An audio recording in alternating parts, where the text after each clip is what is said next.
Bueno, hay un mito que después se va haciendo una bola de nieve y se va haciendo el teléfono descompuesto, no, porque me dijeron que con tal EQ no podés usar más de tanta potencia, ¿no?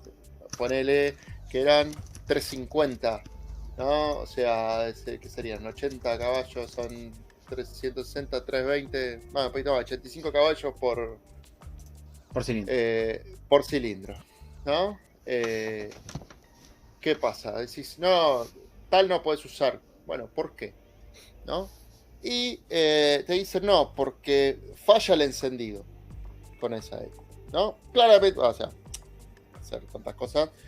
Lo dicen, por ejemplo, con la Mega. No, la Mega no te sirve para más de 350 caballos en un 4 cilindros, o para más de, no sé, 85 caballos por cilindro, ¿no? O sea que el límite de potencia sería uno en un 4, otro en un 6 y otro en un 8, ¿no?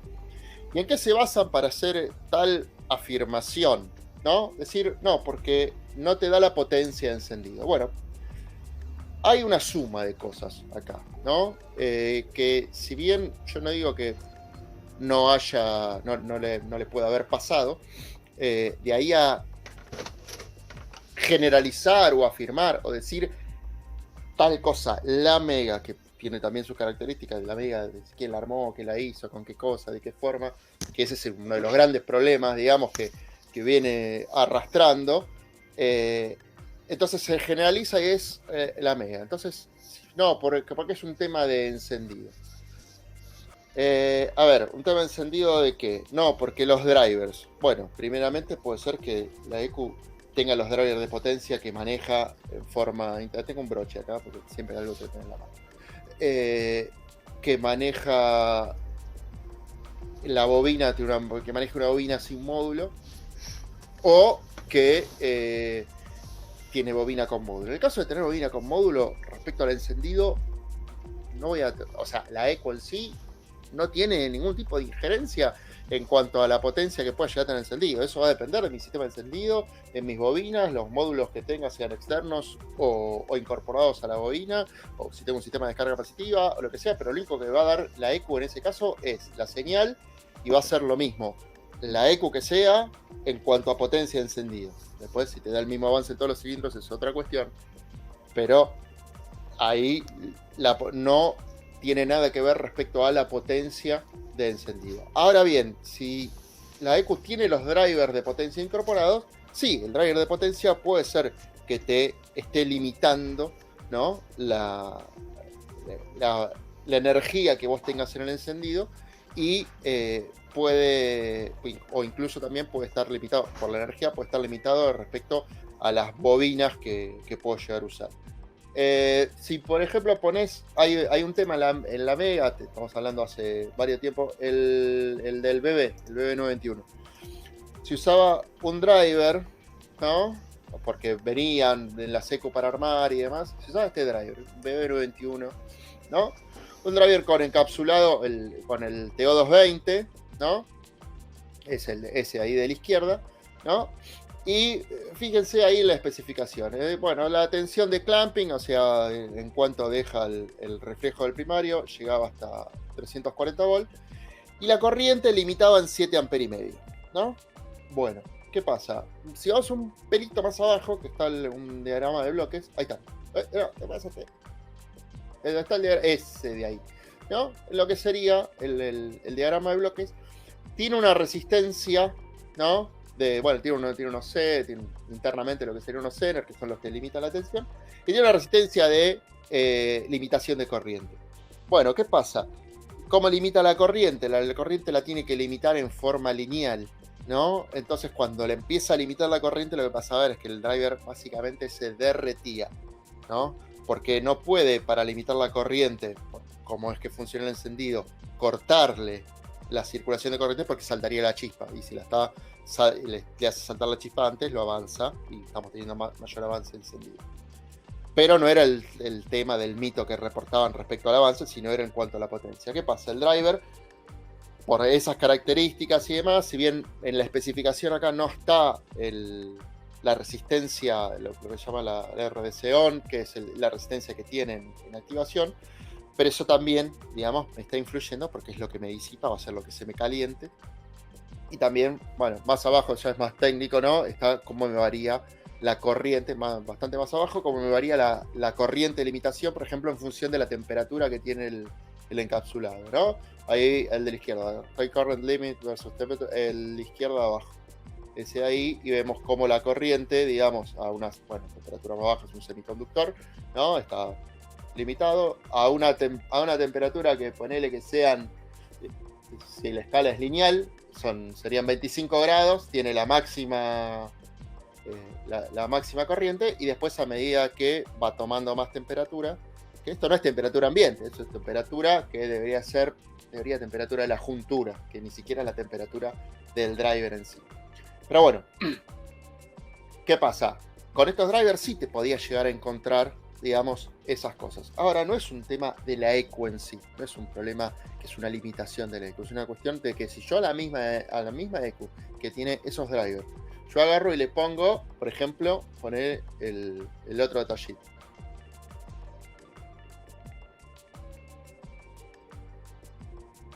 Eso, por ejemplo, es un ISL9B, ¿no? Este es un, bueno, hay distintas especificaciones, este es un 5045, ¿no?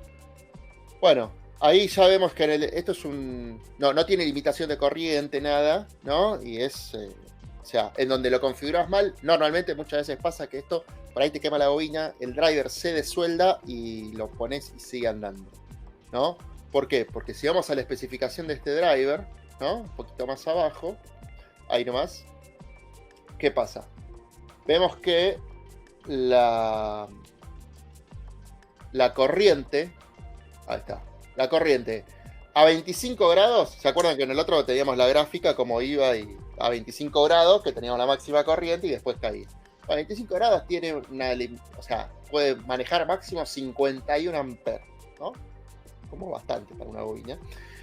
Y a 110 grados, ¿no? Puede manejar 43 amperes, ¿no? Obviamente, ¿en cuánto satura una bobina? Bueno, depende de qué bobina y depende de la tensión de batería, pero vamos a estar en torno a los, no sé, 8 amperes, 10 amperes, 12 amperes, 14 amperes de saturación, ¿no? Que no sé que sí, después también da para largo para hablar sobre el D-Wheel o el Dwell, el tiempo de carga, ¿no? El tiempo que el platino está pegado, porque básicamente es eso.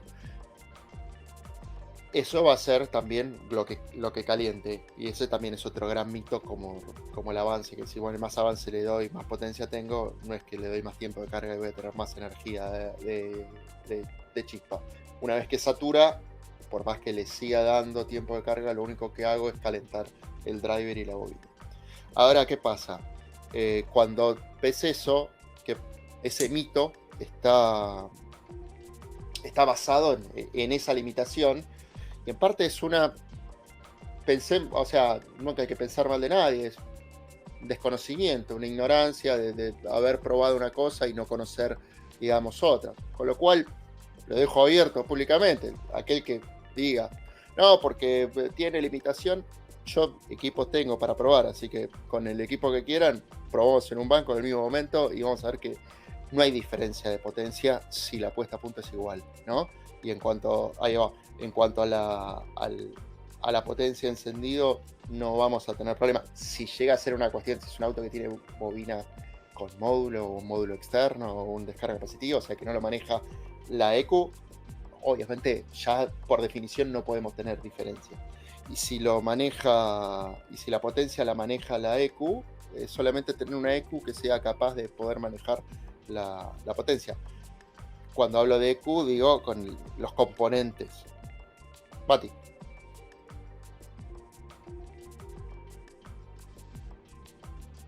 Sí, no, a ver. Asado. Asado, sí. Asado. A ver, yo a un fabricante de rodillos le jugué un auto una vez y no quiso. Gran historia esa. Está para contarla algún día esa. Muy buena. Sí. Esa va para anécdotas y es sobre bancos de prueba y medición de bancos. tengo que tener por algún lado las gráficas esas, que es interesante, está piola. Hay también otro gran mito con respecto a los bancos pre, a las pérdidas y demás. Pero bueno, pasa eso, la realidad es una sola. Entonces, como también digo todo, cuando yo les canto truco, o sea, bueno, está la carta que tiene cada uno. Si están tan seguros de que decís está, bueno, entonces vas a tener problema en ganar, ¿no? No habría dar mucha vuelta en agarrar y poder apostar por algo, ¿no?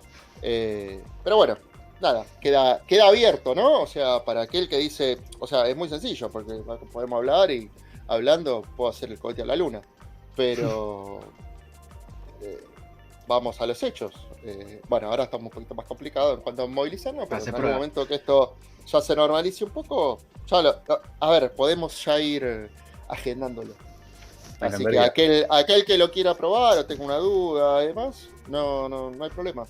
Está disponible. Ahí Diego Silva nos pregunta para explicar bien el duel. Eso estaría bueno explicarlo, pero tal vez en otro programa, porque también da para largo, más completo. Así que no va a ser ahora, pero vamos a hacerlo.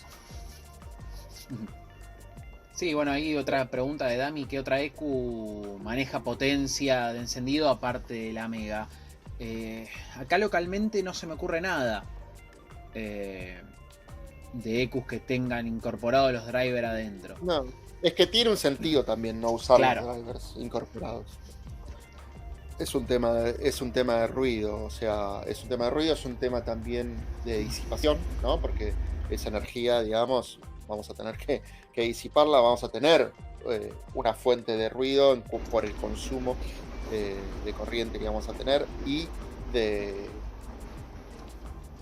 calor que estoy generando y que por ahí, por el tipo de EQ que tengo de gabinete y demás, tengo que tener la posibilidad de poder disiparlo. Entonces en muchos casos encontramos que lo más sencillo es que no maneje la potencia de encendido. Sí, obviamente manejan los inyectores, los drivers. Y que los módulos estén afuera. Con corrientes muy bajas. Pero así todo tampoco te encontrás, o sea, es más raro encontrar EQs que te manejen inyectores de baja impedancia. ¿Por qué? Porque también es otra fuente de ruido. Entonces conviene usar un equipo externo, un pick and hold. Cosa de sacar, digamos, la fuente de ruido de adentro de la EQ.